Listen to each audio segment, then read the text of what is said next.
It is ironic that you are interviewing me here because this room I've shared thrice with Karanth when I've come here for the culture course at Nenasam.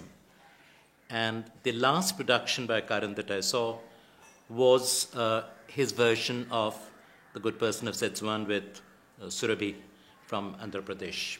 So it all happened here.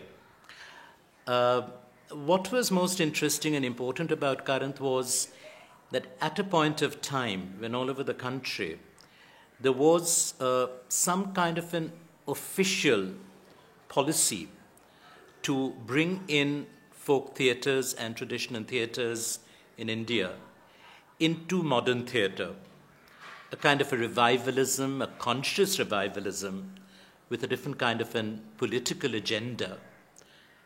Karanth was the one director who first instinctively, naturally, and out of his own experiences adopted and made experiments with the traditional theatre.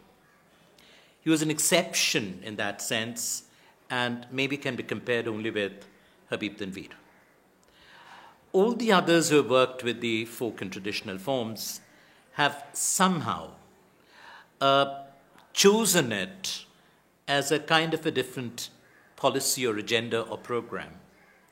But the way Karanth grew into it, from his Guppy Company traveling experiences to his learning Hindi, studying Sanskrit deeply, and bringing all these experiences, cultural experiences which were his own, which had imbibed into theatre, made a complete difference, the kind of work that he produced. Even at an early phase of these works, when I saw his version of Macbeth produced for the National School of Drama, Barnum Vana, that is the version I saw. There have been other versions that he had directed elsewhere.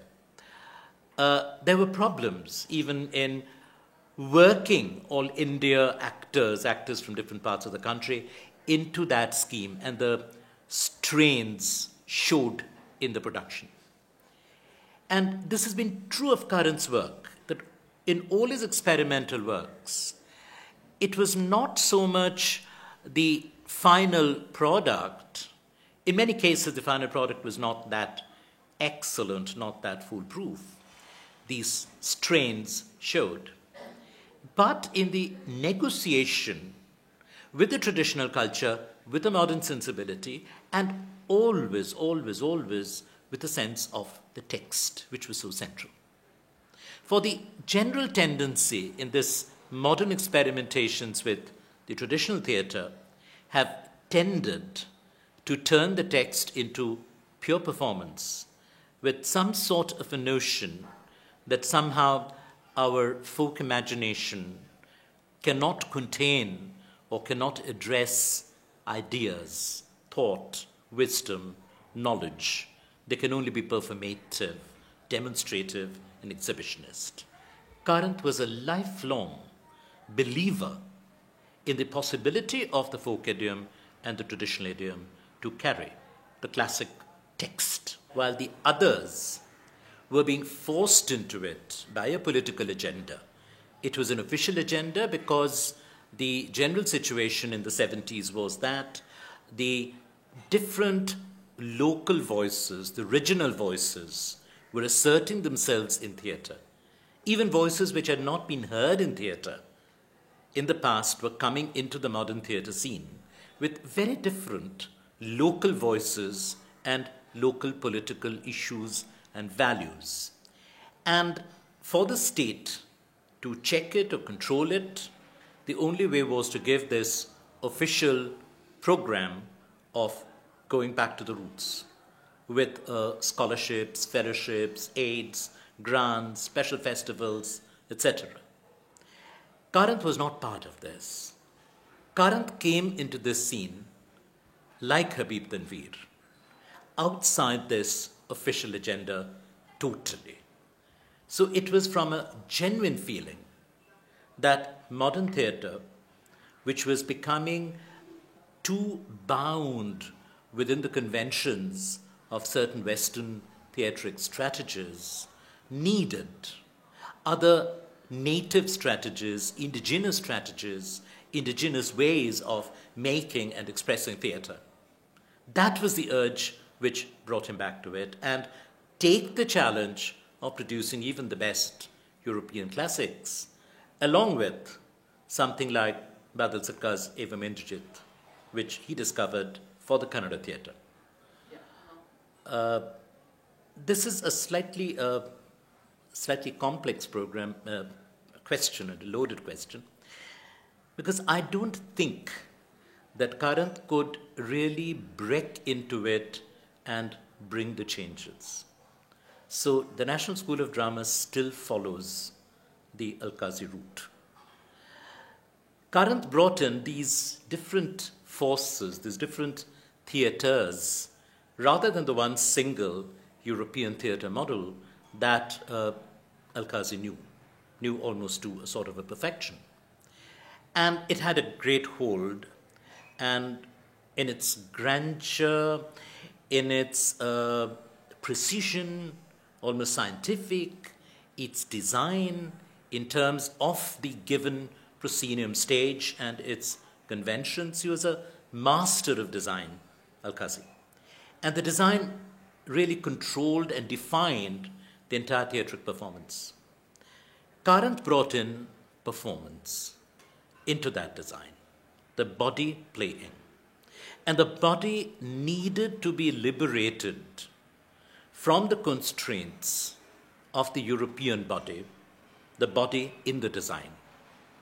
And in the process, when he brought in Yakshagana or different conventions, this is the first time at the National School of Drama that these different traditional disciplines, these were imparted, they became part of the teaching process, the training process, for the first time with Karanth.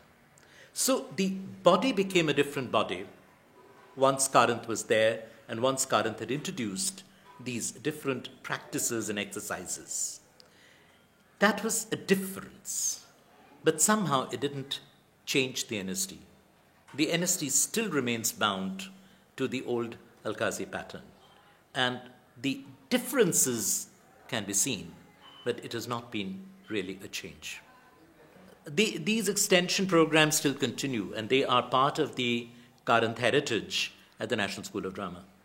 Our students from NSD, they still go to different places and they pick up over a month-long or 6-week stay at a place, because that is very important. That is what Karanth introduced, was it is not a question of just bringing in a guru or a teacher from somewhere to the NSD confines, but take the students out to that cultural site, that cultural locus where this form grows.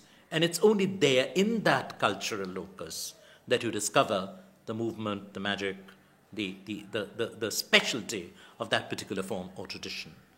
That is one of the major elements of the current system that have endured and survived at the NSD. Now, this whole question of administration and creativity, that is really the question, not so much whether Karanth was good at it or not. Because somehow the institutions, whether it is the National School of Drama or the Bhopal Bharatrang Mandal or the Rangayan at Mysore, where I visited Karanth and stayed with him for 3 days there also, and I talked about the problems that we were facing. It is a question of a whole creative agenda, an agenda of training which a theatre artist, a theatre maker who has grown into it and knows it, he is exploring. And you can't have a ready-made system structure. It has to be an evolving structure with the evolving of the traditions in that cultural frame. This is a perennial problem, and this is not a current problem. In fact, some of the best theatre schools in the world, the best known, are disastrous. RADA is a joke. The Royal Academy of Dramatic Art, you mentioned RADA and we just are revolted. We can't take it. Because it is so systematized, so cruelly, indifferently systematized. The creativity has gone out of it. So unless there is a bureaucracy, an administrative apparatus, and the controls at the top, which are not regulated by artistic or creative considerations at all, unless they are prepared to give the artist, the creative artist, and the thinking, dreaming artist like B.V. Karanth, his space and give his voice that allowance within which to recast and redefine and reconstruct the system, there cannot be really good theatre training or a really good theatre repertory company even. We don't have a good theatre repertory company still in the country because of this. Because every time there is a really challenging creative artist at the helm of affairs, with his imagination active and challenging and questioning, there will be a higher administration which would refuse to come to terms with it because it goes against their laid out scheme and charting of the course. I would say that Karanth has been forgotten. That's unfortunate, but that is a reality. Completely forgotten. I don't see any sign of Karanth's imagination, Karanth's explorations in the Indian theatre scene today. Nowhere. Indian theatre has chosen another route altogether over the years after Karanth's death. It has become extremely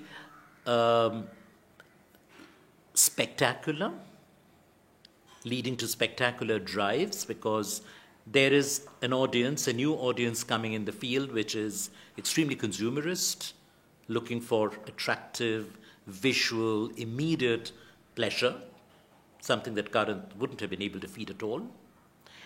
And a theatre that is dictated by the demands of this new consumerist audience cannot do with Karanth's leisurely penetration into cultural histories, traditions, roots, memories, even the tones of the language, the way he worked with music when he was working with J. Kumaraswamy.